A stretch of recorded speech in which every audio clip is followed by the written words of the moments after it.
অন্য একটা অনুভূতি, অন্য একটা গল্প, আবার একটা নতুন গল্প। শুনুন, ভালো লাগবে। সোশ্যাল মিডিয়ায় দিশার নগ্ন ছবি ও ভিডিও দেখতে দেখতে বদ্ধ কক্ষে উন্মত্ত হয়ে উঠেছে রাজু ও তার বন্ধুরা। ওপাশে থাকা দিশা জানেই না এই পাশে তার শরীরটাকে দেখছে কয়েক জোড়া কামুক দৃষ্টি। সে হয়তো ভাবেওনি বিশ্বস্ত রাজু একা নয়, সঙ্গে আরও কয়েকটা নোংরা মস্তিষ্ক মিলে পৈশাচিক আনন্দ উপভোগে উন্মাদনায় মেতে উঠবে।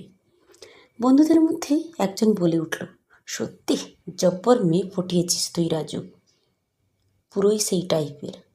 একজন বন্ধু আক্ষেপ করে বলল, রাজু আমাকে কিন্তু এখনও সেন্ড করিসনি ওর ওই ফটোগুলো। রাজু হেসে প্রত্যুত্তরে বলল, শান্ত হরে তোরা, কোথায় আছে তো সবুরে মোয়া ফলে। আরও একজন বন্ধু এবার উঠে বলে উঠল, ওই ভাই যাই বলিস না কেন, এই মেয়েকে কিন্তু আমার চাই। রাজু ভ্রু মুচকে করে প্রশ্ন ছুড়ল, কিভাবে সম্ভব? বললই কি হয় সব নাকি? শয়তানি হেসে হেসে রাজুর অন্য এক বন্ধু বলল, সোজা আঙুলে ঘি না উঠলে কি করতে হয়?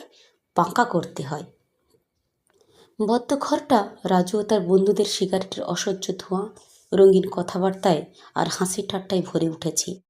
এক কামুক কল্পনায় খুবলে যা খাচ্ছে সকলে মিলে দিশার শরীরটাকে। ঠিক এমন সময় দরজায় করাঘাতের শব্দ। রাজু একা নয়, সকলে বেশ বিরক্তি হয়ে উঠল।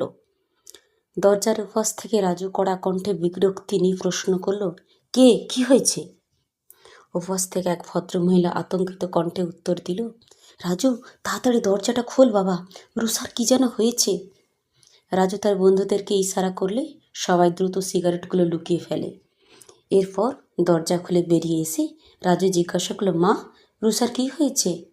চোখ ভরা জল নিয়ে রাজুর মা জবাব দিলেন, কাল রাত থেকে দরজা বন্ধ করে রেখেছে, সকালে চা জল খাবার খেতে ডেকেছি, বলল পরে খাবে। এখন দুপুর 1টা বাজতে চলল, এখনও মেয়েটা দরজা খুললে না। রাজু বলল, রাতে খেয়েছিল রুষা? মা বলল, না, বলেছিল ওর নাকি খিদে নেই। চোখ মুখে আতঙ্ক নিয়ে প্রশ্ন করল রাজু, তোমার কিচ্ছু বলেনি? অসহায় দৃষ্টিতে তাকিয়ে রাজুর মা বলল, না কিছুই তো বলেনি।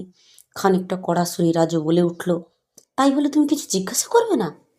মা বলল, আমি তো বিষয়টা স্বাভাবিকভাবেই দেখেছি, কিন্তু ঘন্টাখানেক আগে রুষার বান্ধবী কল করে বলল ও নাকি কী সব লিখে ফেসবুকে পোস্ট করেছে, আর তারপর ফোনটাও বন্ধ করে রেখেছে।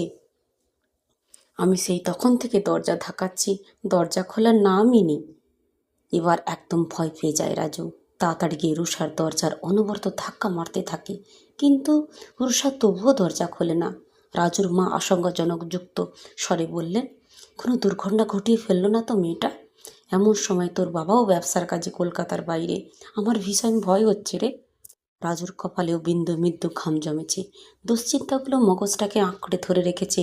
বন্ধুদের সহযোগিতায় দরজা ভেঙে রুষার ঘরে প্রবেশ করতেই দেখে মেঝেতে পড়ে আছে রুষা, যেন একটা মৃত লাশ। ভয়ে কুঁকড়ে ওঠে রাজু সহ সকলে। রাজু, রুষার কি হয়েছে? আমার মেয়েটা বেঁচে আছে তো? আতঙ্কে ওঠে রাজুর মা। নিজেকে সামলে রাখতে পারলেন না তিনি, অচেতন হয়ে লুটিয়ে পড়লেন। ধরাধরি করে তাকে বিছানায় শুইয়ে দিল রাজু দুজন বন্ধু। রাজু নিজেকে শক্ত করে রেখে রুষার দিকে এগিয়ে যায়। রুষার পাশে ঘুমের ওষুধের প্যাকেটগুলো ছড়িয়ে ছিটিয়ে রয়েছে। বুকের মধ্যে মোচড় দেয় রাজু। খুব আদরের বোনটাকে এইভাবে দেখে নিজেকে সামলে রাখতে বেজায় কষ্ট হচ্ছে তার। রুষা বেঁচে আছে, এক্ষুনি একটা অ্যাম্বুলেন্স দরকার, তাড়াতাড়ি হাসপাতালে নিয়ে যেতে হবে, বন্ধুদের উদ্দেশ্যে চেঁচিয়ে বলে উঠে রাজু।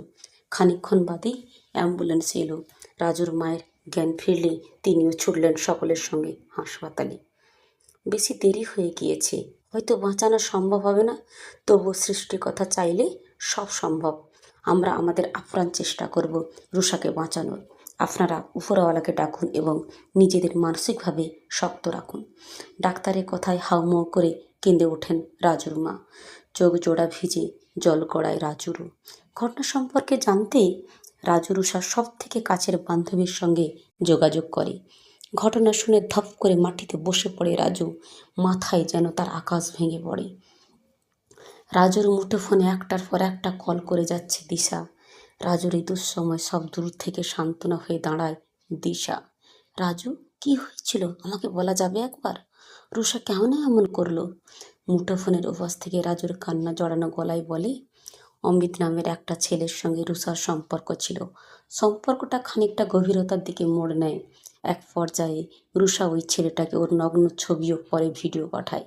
তারপর ছেলেটা রুষাকে শারীরিক সম্পর্কের জন্য চাপ দিতে থাকে। শঙ্কিত কণ্ঠে প্রশ্ন করে রুষা, তারপর? রাজু বলে, রুষা ভয় পেয়ে যায় আর সরাসরি না করে দেয়। তখন রুষাকে হুমকি দেওয়া হয়, যদি সে রাজি না হয় তবে তার সব ছবি ও ভিডিও ভাইরাল করে দেওয়া হবে। রুষা এতে আরও ভয় পেয়ে যায়, কারোর কাছে বলার সাহসটা সে হারায়। আর আজ তারই অবস্থা। দীর্ঘশ্বাস ছাড়ে দিশা, চোখ বেয়ে জল গড়াতেই থাকে রাজুর। জল মুছে আবার সে বলে, ঘুমের ওষুধ খাওয়ার আগে ফেসবুকে আত্মহত্যার ইঙ্গিত দিয়ে একটা পোস্ট করে রুষা। ঘটনা সম্পর্কে একটা মেসেজও দেয় ওর এক বান্ধবীকে। ওখান থেকেই জেনেছি পুরোটা। দিশা বলে, ওই অমিত নামের ছেলেটার সম্পর্কে কিছু জানা গেছে কি?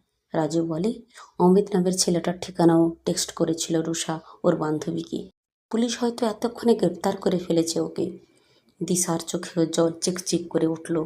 নিজেকে সামলে নিয়ে শান্ত গলায় বলল, জানো রাজু, এখন মনে হচ্ছে আমি খুব ভাগ্যবতী।